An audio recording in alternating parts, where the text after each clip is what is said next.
brothers and sisters, it's time we take back what's ours.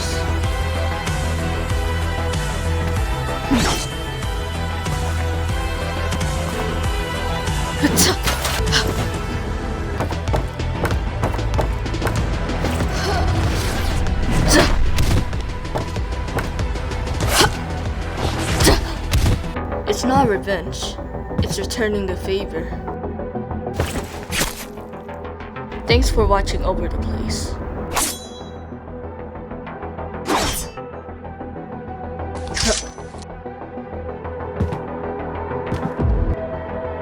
My brothers and sisters, the mansion is ours again. Hancho, as usual. Will Ivy go to hell? Black Dusk?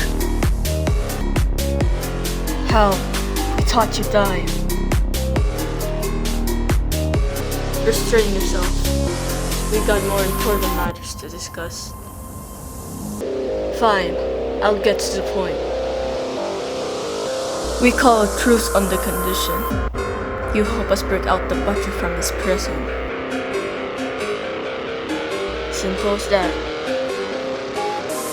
I suggest you watch your tone when speaking about our own, when you are no longer one of us. We offered you peace just for you to throw it back in our faces. You chose wrong. Maybe, but can you be so sure about the rest of your people? Are you willing to take that chance? Your death is the reason your son is a criminal. Am I correct? Maybe we should replace you with him. After all, our leader and your son are in the same prison. Perhaps an arrangement could be made. We'll meet again, Vladimir. I want you to find a way to take out those two, and make it fast. Without them, Vladimir is powerless. Don't worry, it's only a matter of time before he joins us again. He can handle himself just fine until then.